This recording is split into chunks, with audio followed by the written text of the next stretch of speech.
Ce but est aussi beau que diablement important. Marc de Greyse va nous sauver.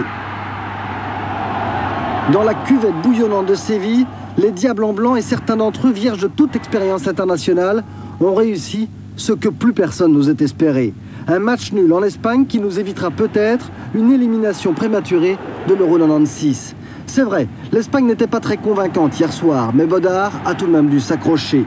Il ne pourra cependant qu'effleurer le ballon quand à la 25e minute Guerrero le récupère pour faire trembler nos filets. 1-0 pour l'Espagne qui, à défaut de vraiment nous dominer sur le terrain, nous devance tout de même au marquoir. On s'attend cependant à ce que les Belges sombrent, mais ils vont au contraire démentir les esprits chagrins. 120 secondes après le but espagnol, l'ouverture de Stalens pour De Greyse à la limite du hors-jeu. Un but partout, on respire, on sent les Diables redevenus solidaires et pendant les 65 dernières minutes restantes, ils vont se serrer les coudes pour tenir.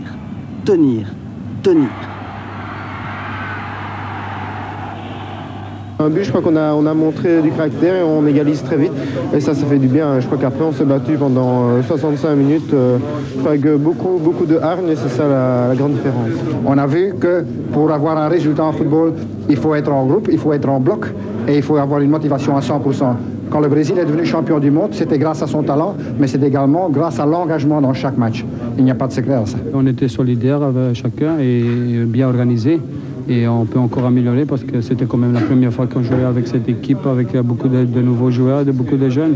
Et ça peut sûrement aller mieux encore dans le futur. On prend un point ici et si c'était 5-1, c'était peut-être un beau but, mais ce n'était pas important. Alors maintenant, c'était aussi un bon moment parce que 2-3 minutes après eux, ils ont marqué, ils ont réussi à marquer et ça donnait la confiance et toute l'équipe se sentait plus à l'aise, quoi. Certaines mauvaises personnes aujourd'hui attendaient Bodard pour le massacrer. Et ils ont vu que même avec une équipe comme ça, on était capable de faire quelque chose. Mais sinon, pour moi personnellement, ça n'a pas d'importance. Je crois que c'est le groupe qui compte, c'est l'équipe. Et je suis très content du collectif aujourd'hui. On a montré que la Belgique n'était pas morte au point de vue européen. On est nouveau un pas avancé avec certains joueurs, certains jeunes, et ça nous remet dans le running quand même pour cette qualification. Et je crois que c'est ce résultat qu'on avait besoin pour l'état d'esprit du groupe entier, aussi pour l'entraîneur. Séville en pleine effervescence, plusieurs heures avant le match. Chaque fois que la sélection espagnole se produit ici, toute la ville se prépare pour une véritable fête nationale. Séville, c'est la meilleure. Ouais. Les supporters sévillans sont très chauds. Oui, les meilleurs. Les Espagnols, les Sévillans sont les meilleurs.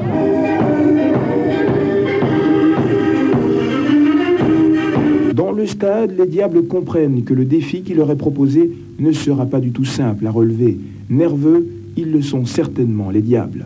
Manolo, les 40 000 spectateurs du stade Ramón Sánchez-Pizjuán créent une véritable ambiance exceptionnelle. L'Espagne n'a plus encaissé un but ici depuis 4 ans. C'est un véritable enfer pour les joueurs de Paul Van Imst. Coup de sifflet final, un but partout. Les Diables ont créé un exploit. Dans le vestiaire, les héros sont fatigués, mais l'important c'est qu'ils sont redevenus de vrais Diables.